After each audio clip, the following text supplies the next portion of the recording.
And we're back to learning Inkscape in a year, day 86. Let me show you how I can create a dotted text outline. Use the text tool, left click on the canvas and hold Ctrl when you size it up. Mine already has a style. I'm going to show you how to set it up from the start. We need the object, fill and stroke menu. We need the fill and stroke menu on the object. Go to fill, click on the X. For stroke paint, click on flat color, the second option.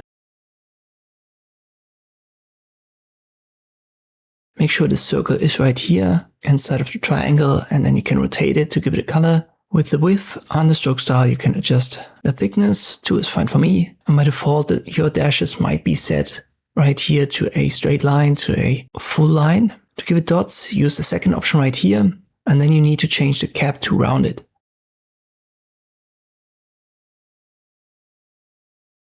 And once that is done, we have to go to the pattern and set the first value to 0, because that defines the length of it. And when we make it round, we only need the caps to get a circle. So make the first value 0, and the second value is then for the distance between these circles. So if you make them bigger, you will have less circles, more gaps. Around 2 is fine here for us, but the important one is the first value, set it to 0.